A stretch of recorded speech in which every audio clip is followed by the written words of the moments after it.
isn't it? Probably belong to a council agency that doesn't need it anymore. Well, this building was a council agency which no longer needed it anymore. Good repositioning.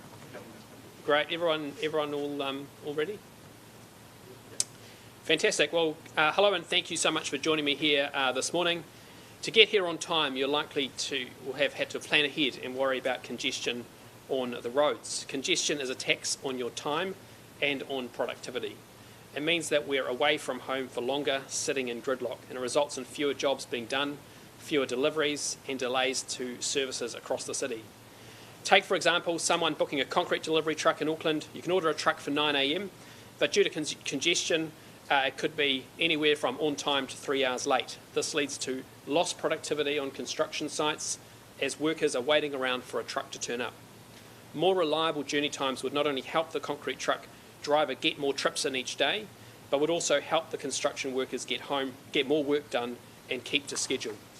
We're going to make more reliable travel times a reality, and today I'm pleased to announce that Cabinet has agreed to policy settings that will enable time of use schemes to be proposed by local councils.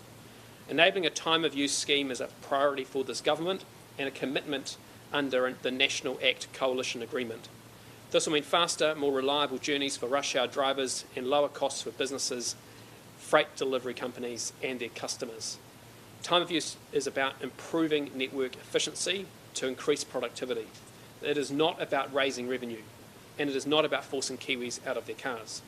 Cities around the globe, from Singapore to Stockholm, have used time of use schemes to keep traffic moving and enabling people to get where they want to go quickly and safely.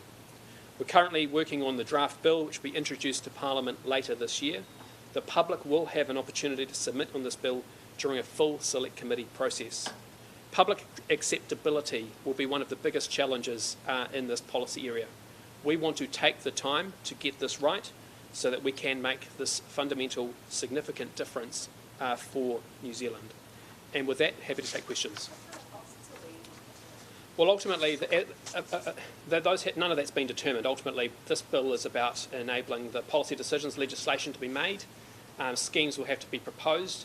NZTA will then work with the local council to go through a rigorous process to determine how these can work best for the efficient movement of traffic in that city or region, and the costs will be determined as part of that. There'll be a full public consultation process as well to help build that public acceptability. No, I don't have a range because ultimately, actually, this is about ensuring we have a good policy process in place. The legislation will come to Parliament. The public will have the opportunity to have their say. Then the schemes will be proposed and designed. And again, the public will be able to have their say as part of that. So I'm not going to stand here and say this is what it might be, because ultimately it's about what ensures reliable journey times and efficient movement of people and goods. And public acceptability, as I said, is really important to that. So we want to go through a rigorous process to get it right. So there are lots of different options for how time of use of congestion. Correct. Is the government agnostic about them? This is an enabling piece of legislation. Councils put forward the proposal. NZTA will then work in partnership as the majority partner to determine the scheme, to go through a consultation process, to make sure that it looks at network efficiency, so not just one part of the network, but overall network efficiency. And then there's going to be rigorous oversight as well to ensure that it actually delivers what people are paying for, because what's in the tin needs to be what's on the tin. So what's in relation to Auckland, which is Auckland Council known to be keen on this? Yes. What sort of time frame could Aucklanders expect from now to legislation passed Auckland Council? Oh, look, I think it'll take a couple of years. Ultimately, we've got to go through a full select committee process. Once that select committee process has been completed, then there's got to be the design, the consultation, and there's a range of issues that need to be grappled with around technology and how that infrastructure will also be built. So it will take time. These are the policy decisions to help us get there. But as I say, we want to go through a full select committee process. We want to make sure that we properly consider people's views as part of that to ensure that we get an enduring system which works. The government will have to sign off on each council's proposal. Correct. That's correct. Well, we see Auckland as being the number one. It's part of our coalition agreement with the ACT Party to work with Auckland Council. So this is the enabling framework. once that legislation's in Parliament, then we'll start having more rigorous conversations in terms of Auckland. It could be rolled out in other cities. Yeah, but Auckland is the top priority for the government. And on that, what conversations have you had with council so far, and what's the agenda for having around this? Well, I think there's an appetite for this type of policy change. I know Mayor Wayne Brown is up for this conversation, but I would just put it to you, public acceptability is going to be the biggest challenge, and so having a council and a government which are willing to make these policy changes is a good start and a really important start. But actually we need to make sure we have enduring policy decisions made which enable proper conversations with communities, and ultimately, as I said, what's in the tin has to be what's on the tin. We have to ensure that people get more reliable journey times due to this policy change. Minister, it's been 20 years since congestion has been talked about in Auckland. It sounds like you're trying to push back the implementation time between that public acceptability. No, I'm being... are you comfortable with 2026 as a rollout? Well, look, we're being council wants? Well, we're being realistic here. We have to get legislation to Parliament. We have to pass it. We then have to make sure we go through a rigorous process to develop a scheme. I guess my point there is public acceptability is one of the biggest challenges, and we need to make sure that we take the public with us on this journey. It's all very well and good for transport experts to sit around a room and say this is how it's going to work and isn't this amazing, but actually we need to make sure we have a really good conversation and discussion. That's what the select committee is about. We need to have enduring policy decisions made. So I'm more focused at this stage on ensuring we get the policy right. We go through that process rather than just rushing something. Okay, 2026. I'm not giving a time frame. As I said, I'm really focused on making sure we go through a rigorous process. I mean, this is as I say, 20 years of conversation. This is a government which has made decisions. We're bringing legislation to Parliament. That is a huge step forward, but I'm not making any commitments around time frames at this stage. The reason public acceptability is a problem is that many motorists will cost them to drive. How does that fit with your government's... Well, it will be. It's about time of use. So it's about time of use. It's about actually signalling through price. And so I'm very clear. This is about maximising the efficiency of the roading network, and actually, if you're a concrete truck company delivering across Auckland, and you might be able to get 2 trips in per day, you might be able to get 3 or 4 in a day. So actually, this is about making it more efficient to help people get where they need to go. So, and at the same time, look, in the next couple of years, the City Rail Link's coming on. That is going to make a huge difference here in Auckland as well around public transport choices, which I think is really, really a huge. It's going to be a huge step change for the city. How does this square with you guys saying that we know new taxes are from the government? Well, this is about putting in place a price to help ensure that we're getting more efficiency out of the network. What we're saying here is, we campaigned on this particular policy. We made it very clear that actually price is a signal which can help maximise efficiency. When there's no congestion, there'll be no price, because ultimately this is not about, as I said, this is not about taxing people or costing people out of their vehicles. It's about making sure it's more efficient. And as I said, congestion is a tax on people's time. We need to get the policy settings done right, though, so that we can get public acceptability to make these fundamental changes. Can you give us a range at all of the revenue you're expecting? No, I'm not prepared to give a range in terms of revenue, because ultimately that has to go through a process. The policy decisions here is we're going to put the legislation through. That will then enable councils to put forward a proposal. They will then work with NZTA, who'll be the majority partner in terms of determining where it goes, what those prices might be. They go through a consultation process. We want to get this right rather than just simply, give my views or whatever, or someone else's views might be. For example, Okay. So Auckland Transport wanted to better procure and design a scheme next year.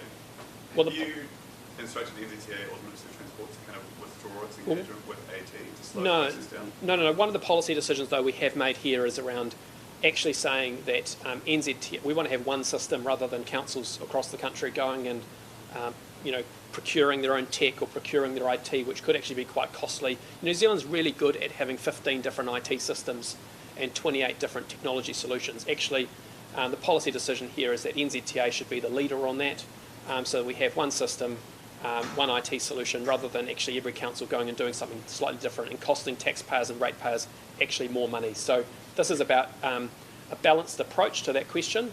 NZTA will be the owner of the actual tech and IT, and do that in partnership with local government. Is that your example of the concrete truck? In the morning peak time, there's time of use charge on the motorway. That drives a lot of drivers to drive earlier or later to catch the train. And leaving the road a bit free for the concrete truck, which will then be paying the charge, which will pass on. Costs are going to rise, aren't they? No, ultimately, if you're a concrete truck driver and you are sitting in congestion and you can only do 2 trips a day, the additional revenue you're able to make as a business from doing 3 or 4 trips is going to far outweigh the small charge you may have to make. Oh, that's what all the modelling says. Actually, it's about efficiency of the network. If you're a tradie, getting around Auckland and trying to get more jobs in, this is going to be good for you. So this is about efficiency of the network, maximising the efficiency of the roading network, and using price as a tool to help support that. So this is effectively an instruction to council agencies like Transport to, I guess, stop work on anything they're doing with time values because there's a government solution. Well, we don't want each council, as I said, councils are very good. I mean, and New Zealand is very good, should I say, at having 18 solutions and 36 tech solutions to one particular problem. Actually, we're a small country. We need to actually be sensible about what's the role of government, what's the role of local government here. And this is where NZTA is able to take a leadership role, have one solution rather than multiple. They're actually investing a lot of money in technology at the moment through the work that they're doing with the new integrated ticketing solution.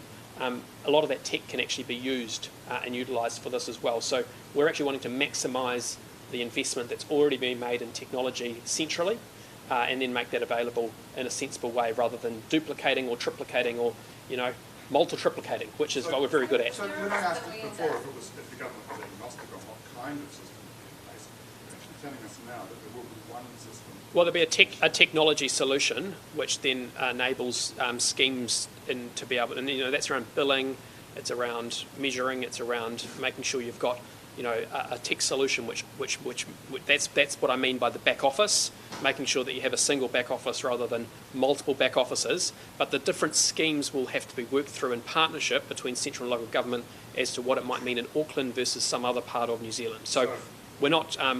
This is an enabling piece of legislation in terms of the design of the scheme, but in terms of the tech and what sits behind in the back office, we're actually wanting to drive efficiencies. So Auckland wanted to.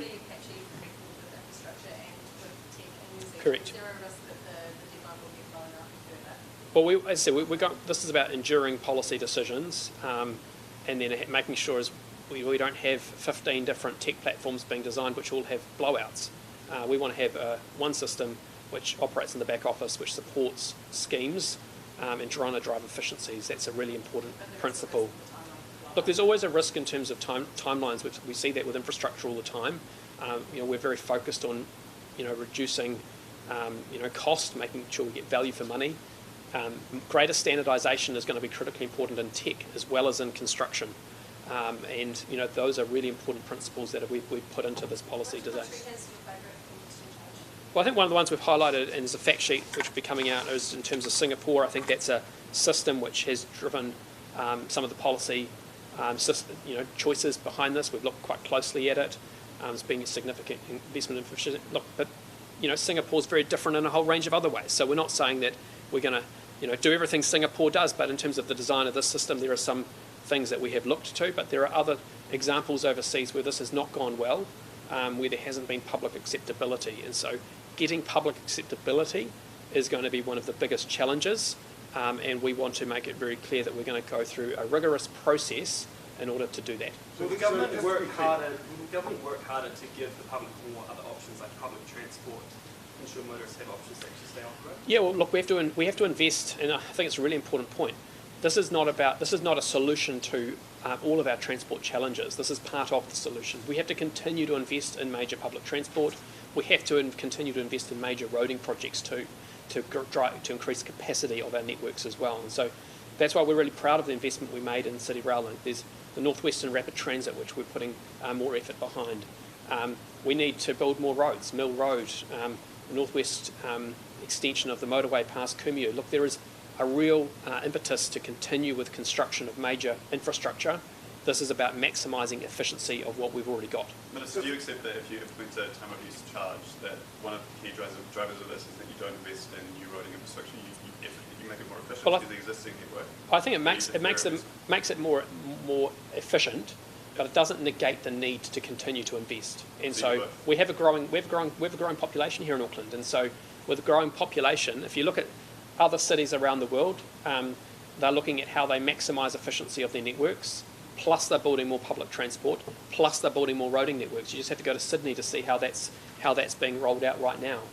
So it's a balanced approach to transport that's required, not just a one size fits all or a single solution. There are multiple things we need to be doing to ensure that we have the system that's required for the future. So just to clarify, so for this solution you're envisaging standardisation of the back office and the IT systems, but regional variation for Correct. what, for the pricing? Well, for the area, for how the scheme is designed, potentially around how the pricing is done, those are things that will go through a consultation process. But what we're saying is a single back office, NZTA being the majority partner in terms of leading that design, working with the local council to making sure that there is a network improvement, because we don't want to just we don't want to just look at whether it's local roads or state highways. We need to see network benefits here. It needs to have a network approach. NZTA owns and operates all the state highways in New Zealand, and they are the busiest roads in any region. And so those are why we've made some of those choices in designing this policy. Just to be clear about that, if Auckland, so that would mean that Auckland could decide to put time of use on its western and northern motorways, but Wellington could put a ring around the city? No, it means that it means it's a partnership approach, but I mean ultimately any scheme needs to be signed off by the government. So the design will be designed in a partnership. NZTA will be the majority partner because they own and operate the busiest parts of those networks, and that will then lead to those choices coming out of that. But at the end of the day, then it will still require cabinet sign-off before it can be implemented. But the ring approach and the specific road approach are the two main... Yeah, well, I'm not getting into any of that detail. I'm just wondering if they're both going to be possible. Well, I mean, there's a range of different options which could be possible. I'm not getting into that conversation today because that will be part of that design scheme and that design phase which follows the legislation being passed. Minister, when do you expect legislation to be passed? Are you still committed to passing it this year? Well, it'll be in the House this year. Passing it this year or no? Well, no, it won't be in the House until the end of the year, so it will have to go through a full select committee process. As I said, public acceptability is really, really important to this. I said it's very all well and good for a bunch of traffic engineers to sit around a table and come up with the perfect solution, but actually we need the public to see the benefits, and we need a scheme which will be enduring. And if you look around the world, there's been a number of schemes designed and implemented, they've fallen apart because they haven't had that public acceptability or they haven't actually worked. So we're really being very clear, public acceptability is a top priority for this government. Yeah. Yeah.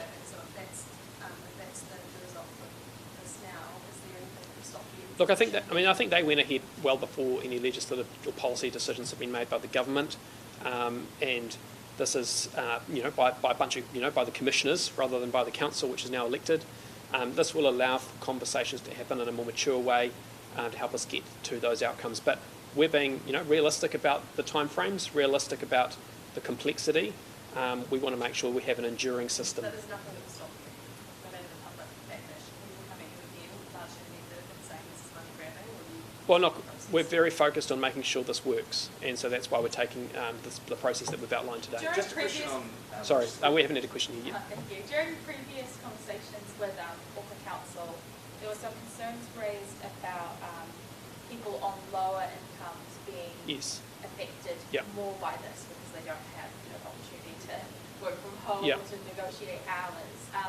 Is that something the government's taking into consideration? Yeah, I think the number one outcome here is about maximising the efficiency of the network. That's the top priority, making sure we improve travel times and have reliable travel times. That benefits all users of the network, whether regardless of their income level. But those are things that have to be considered as part of the consultation process of a scheme. But we're really clear the top priority is maximising the efficiency of the network. That's what we want to see the biggest benefit around. Minister, you're quite unhappy with AT because they've got ahead of the legislative process, and we're looking to design it with you next year. Oh, look, I mean, conversations with them here about where they've got to. Well, I've been very clear in every conversation. Look, I mean, you need to have legislation prior to you being able to actually do any implementation, and so we're designing policy which will then allow for legislation to come to Parliament, which then can. So if I don't want to. I'm not here to say, to criticise, but I'm here to say, well, actually, this is the process that we've been really clear about that we're taking. And I think this now clarifies, and I hope that they've they consider that in terms of the decisions they're making. Just a question on the energy market. Yeah. I mean, you've had a lot of talk about restructuring it. People suggesting maybe separation of generation and retailing. I mean, is a restructure of the electricity market? I mean, are you satisfied with the way the electricity market works, and are you considering restructuring it to provide greater incentives for generation? Well, I think what this government wants, we want to see greater competition, and we want to see greater investment in generation. That's critically important. We have a shortage of fuel now at the moment. That is the issue.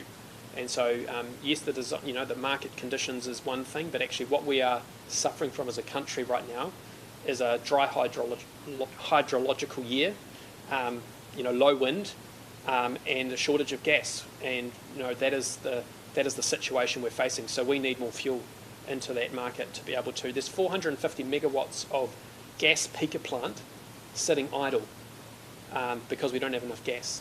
And so we're really focused on actually what the key priority here is more fuel. Ultimately, we also want to see greater competition, which leads to generation capacity so that we can have affordable electricity for all New Zealanders. One last question.